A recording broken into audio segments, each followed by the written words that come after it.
Good morning students.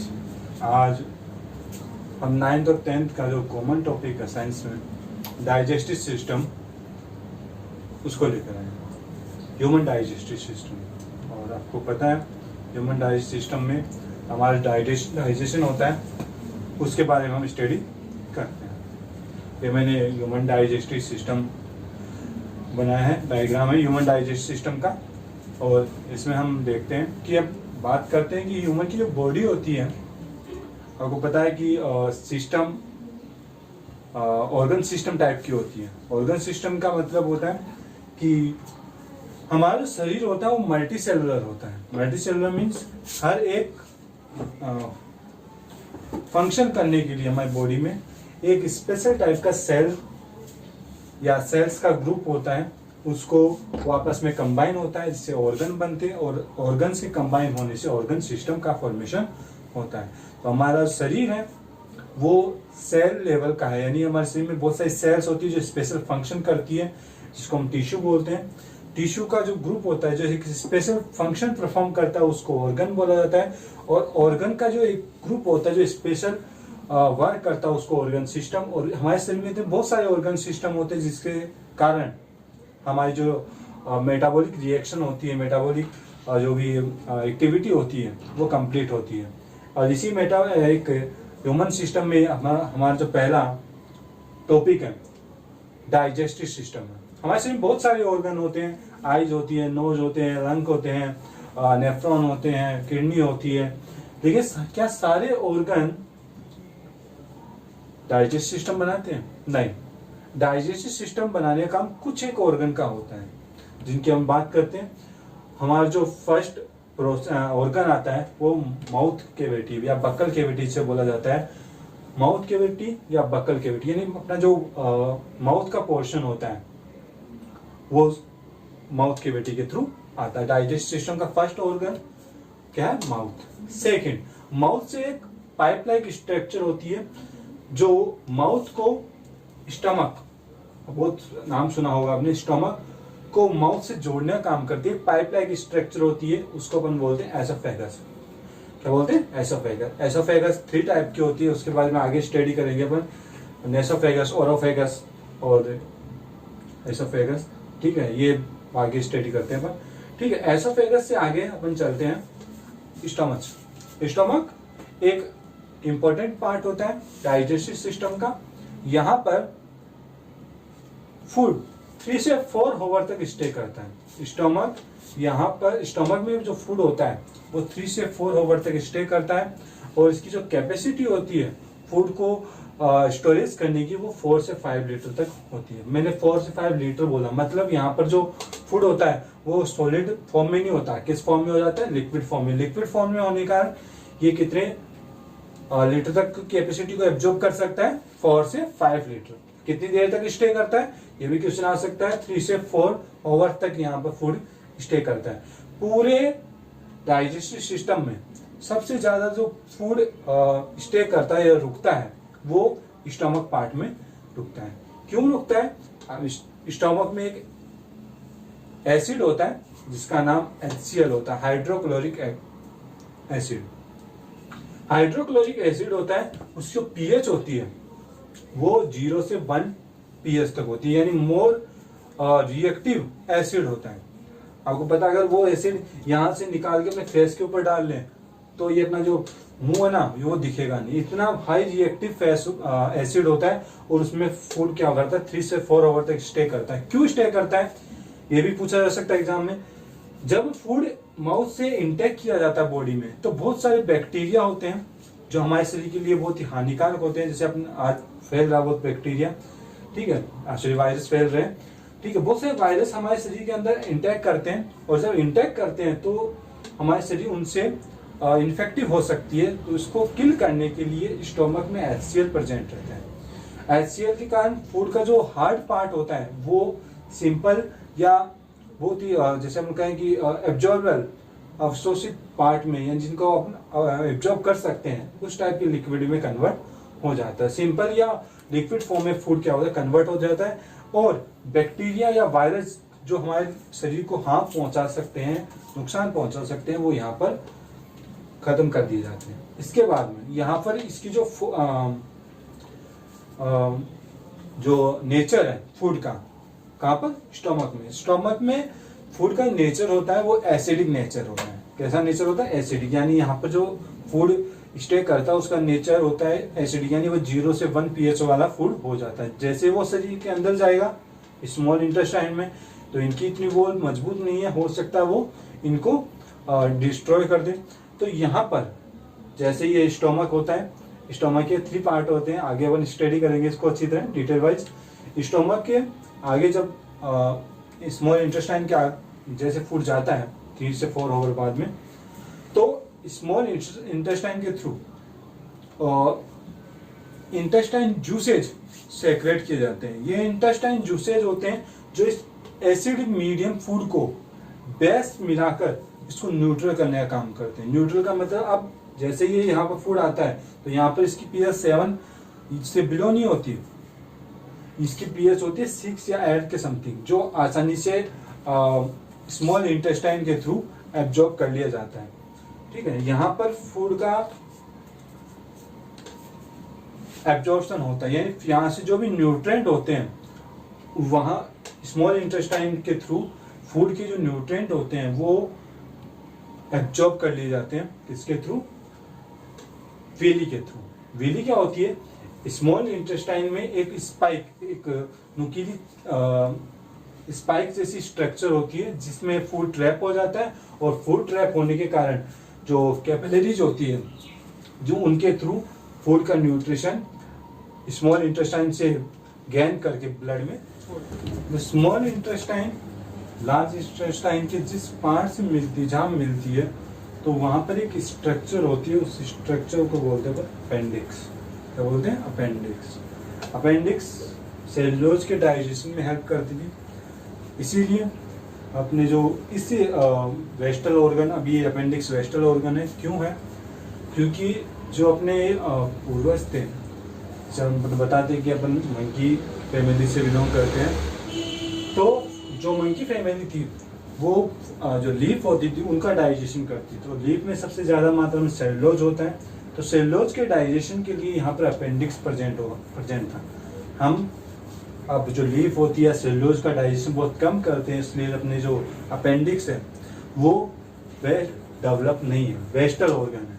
ठीक है, तो स्मॉल इंटेस्टाइन लार्ज इंटेस्टाइन से मिलती है यहाँ पर, और लार्ज इंटेस्टाइन होती है, उसका जो मेन वर्क होता है वो वाटर का एब्जॉर्ब करने का काम होता है। जो एक्सेसिव वाटर होता है, ज़्यादा मात्रा में पानी होता है, उसको एब्जॉर्ब करने का काम, फूड के न्यूट्रिएंट को एब्जॉर्ब करने का काम स्मॉल इंटेस्टाइन का, जबकि वाटर के न्यूट्रिएंट या वाटर को एब्जॉर्ब करने का काम होता है लार्ज इंटेस्टाइन का होता है। लार्ज इंटेस्टाइन वाटर को एब्जॉर्ब करती है, और वेस्टर्न जो फूड होता है, वेस्ट फूड होता है, उसको रिक्टम और एनस के थ्रू बाहर निकाला जाता है। लार्ज इंटेस्टाइन होती है वो भी 3 टाइप की होती है, 3 पार्ट होते हैं मेन इसमें। ठीक है, इसके बारे में भी अपन अगले वीडियो में चर्चा करेंगे, अगली बार चर्चा करेंगे। सीकम, कोलन और रिक्टम इसके पार्ट होते हैं, और एनस लास्ट पार्ट होता है इस डाइजेस्टिव सिस्टम का। तो माउथ से लेकर एक, आपने देखा होगा माउथ से एक पाइप लाइक स्ट्रक्चर होती है, पूरे डाइजेशन में चलती रहती है। ये पाइप लाइक स्ट्रक्चर होती है, तो माउथ से लेकर एनस तक एक पाइप लाइक स्ट्रक्चर होती है। इस पाइप लाइक स्ट्रक्चर को अपन बोलते हैं एलिमेंट्री कैनाल। एलिमेंट्री कैनाल यानी फूड इंटेक करने से लेकर एग्जिट करने तक की, जो एग्जिट करने के लिए जो पाइपलाइन स्ट्रक्चर में फूड ट्रैवल करता है, उस पाइपलाइन स्ट्रक्चर को अपन बोलते हैं एलिमेंट्री कैनाल। एलिमेंट्री कैनाल बोला जाता है। ये हो गए ऑर्गन। तो डाइजेशन में क्या ऑर्गन ही हेल्प करते हैं? नहीं। डाइजेशन का मीन्स क्या होता है? डाइजेशन का मीन्स होता है foods complex particle are break down in small and absorbable particle with help of water enzyme it's called digestion. यानी फूड के जो लार्ज पीसेज होते हैं, कॉम्प्लेक्स पार्टिकल होते हैं, उनको वाटर और एंजाइम के थ्रू ब्रेक डाउन करने की जो प्रोसेस होती है उसको अपन क्या बोलते हैं? डाइजेशन बोलते हैं। तो ये ऑर्गन हो गए। ऑर्गन के अलावा इसमें जो हेल्प करती है वो हमारी ग्लैंड होती है।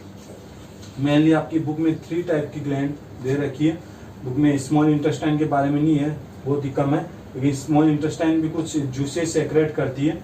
जैसे अपने बताया तो एसिडिक मीडियम हो जाता है स्टोमक में फूड को, उसको बेस मीडियम में या अपन कहीं न्यूट्रल में लाने के लिए बेस सेक्रेट करने का काम होती है वो स्मॉल इंटेस्टाइन करती है। मेनली आपकी बुक में 3 टाइप की ग्लैंड के बारे में चर्चा है। फर्स्ट होती है माउथ के पास है स्लाइवरी ग्लैंड, ठीक है। सेकंड है लीवर और थर्ड है पैंक्रियास, ठीक है। तो माउथ के पास में स्लाइवरी है, इसके बारे में चर्चा करते हैं। स्लाइवरी ग्लैंड होती है वो माउथ के पास में होती है, माउथ के अंदर होती है, और इसका जो काम होता है, जो हार्ड कॉम्प्लेक्स पार्टिकल आते हैं फूड को, जब टीथ इनको ब्रेक डाउन करते हैं, तो टीथ के ब्रेक डाउन करने में फूड को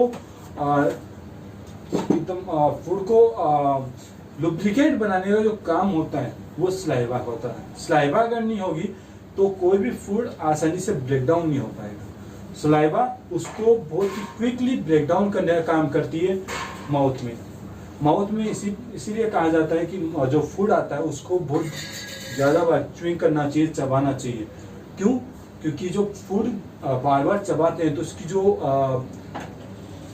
थिकनेस होती है फूड की या कॉम्प्लेक्स पार्टिकल होते हैं वो यहीं पर ब्रेकडाउन सिंपलर सब्सटेंस में, सिंपल पार्टिकल में कन्वर्ट हो जाते हैं, और एसोफेगस में उनका जो ट्रेवलिंग प्रोसेस होती है वो इजी हो जाती है, ठीक है। तो यहाँ पर जो फूड होता है वो टीथ के थ्रू उनको ब्रेक डाउन किया जाता है, उनमें एंजाइम मिलाई जाती है, स्लाइवा मिलाया जाता है।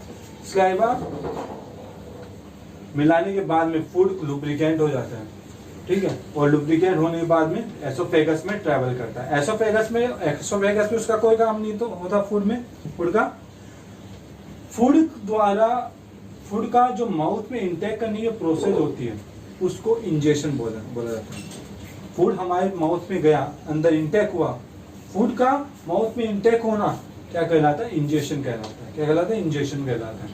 इंजेक्शन होने के बाद एसोफेगस उसको माउथ से ओनली स्टमक तक लाने का काम करता है। स्टमक के अंदर लीवर सॉल्ट और बहुत सारे एंजाइम सेक्रेट करता है। इसके बारे में अपन जब डिटेल में इनके बारे में पढ़ेंगे तब इसके बारे में बताएंगे, ठीक है। लीवर बाइल साल्ट रिलीज करता है, और बाइल साल्ट रिलीज करने के कारण जो यहाँ पर स्टमक में फूड स्टे करता है 3 से 4 आवर, उसको और अधिक कॉम्प्लेक्स पार्टिकल रह जाते हैं उनको सिंपलर पार्टिकल में बदलने में हेल्प करता है, ठीक है। आगे एक और ग्लैंड है पैंक्रियाज एक मिक्सचर ग्लैंड है। मिक्सचर ग्लैंड का मतलब ये एंडोक्राइन हार्मोन भी सेक्रेट करती है और एक्सोक्राइन जो सब सेक्रेशन होते हैं उनको भी सेक्रेट करती है। यानी पैंक्रियाज, एंडोक्राइन और एक्सोक्राइन 2 टाइप की ग्लैंड होती है। एंडोक्राइन ग्लैंड में इनसे इंसुलिन और ग्लूकागोन हार्मोन सेक्रेट होते हैं, जिनके अनबैलेंस होने के कारण शरीर में डायबिटीज डिजीज होने की चांसेस रहते हैं। इसमें ग्लूकागोन का जो लेवल होता है वो इंक्रीज हो जाता है, शुगर का लेवल इंक्रीज हो जाता है, जिससे इंसुलिन के इंजेक्शन लेने पड़ते हैं। अल्फा बीटा लैंगरहैंस जो आइसोलेट होते हैं उनमें ये सेक्रेट किए जाते हैं। लीवर बाइल साल्ट रिलीज करता है। पैंक्रियास 2 टाइप की अपन कैसे मिक्सचर ग्लैंड होती है, एंडोक्राइन और एक्सोक्राइन सेक्रेशन करती है। इसके अलावा जो लीवर होती है वो हमारी बॉडी की सबसे बड़ी ग्लैंड होती है, ये भी ध्यान रखना। लीवर हमारी बॉडी की सबसे बड़ी ग्लैंड होती है। इसका सेक्रेशन गोल ब्लैडर में सेक्रेट होता है। गोल ब्लैडर में जैसे ही फूड स्टमक में आता है तो गोल ब्लैडर से जो बाइल साल्ट या एंजाइम होते हैं वो स्टमक में इसके डाइजेशन के लिए चले जाते हैं। अब आगे चलते हैं। ऑर्गन के बारे में अपन स्टडी कर ली, आगे डिटेल में आगे स्टडी करेंगे अपन। अब हम पढ़ते हैं ग्लैंड के बारे में। जैसे कि मैंने बताया स्लाइवरी ग्लैंड होती है माउथ के नीचे, जॉ के पास में स्लाइवरी ग्लैंड होती है। ये 2 टाइप के हार्मोन सेक्रेट करती है, एक होता है टायलिन और दूसरा होता है अमीलेज। टायलिन और अमीलेज इसके बाद में जो सेकंड नंबर की ग्लैंड आती है वो होती है लीवर सेक्रेट करती है बाइल साल्ट। कौन सा सेक्रेट करती है?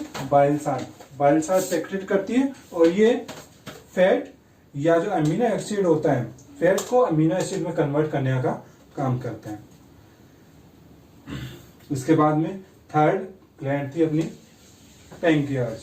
पैंक्रियाज जो ग्लैंड होती है वो कई टाइप के, बहुत सारे मेनी टाइप के जो एंजाइम होते हैं उनके सेक्रेट करती है, जैसे एमिलेज है, ट्रिप्सिन है, के माइटोट्रिप्सिन है, काइमाट्रिप्सिन है, लाइपेज है, न्यूक्लियस है, etc। इनमें एमिलेज स्टार्च को माल्टोज में कन्वर्ट करने का काम करता है, ट्रिप्सिन प्रोटीन को पेप्टाइड में कन्वर्ट करने का काम करता है, काइमाट्रिप्सिन ये प्रोटीन को पेप्टाइड में कन्वर्ट करने का काम करता है, और लाइपेज होता है जो फैट होता है उसको फैटी एसिड में कन्वर्ट करने का काम करता है। न्यूक्लियस डीएनए और आरएनए होता है उसको न्यूक्लियोटाइड में कन्वर्ट करने का काम करता है। लीवर अपने को आपको पता है बाइल साल्ट रिलीज करता है, फैट को अमीनो एसिड में कन्वर्ट करने का काम करता है। इसके अलावा जो अपने स्मॉल इंटेस्टाइन के थ्रू जूसेस रिलीज होते हैं जिसको एंट्रिक जूस बोलते हैं, उनके टाइप में बहुत सारे हार्मोन बहुत सारे एंजाइम सेक्रेट होते हैं। जैसे कि अपन बात करें माल्टेज है, लैक्टेज है, सुक्रेज है, लाइपेज है, ये बहुत सारे जो एंजाइम होते हैं वो स्मॉल इंटेस्टाइन या अपन कहें कि एंट्रिक जूस के थ्रू सेक्रेट होते हैं स्मॉल। जब ये एसिडिक फूड स्मॉल इंटेस्टाइन में एंटर करता है उसको न्यूट्रल बनाने के लिए ये जो भी जितने भी एंजाइम होते हैं वो वर्क करते हैं।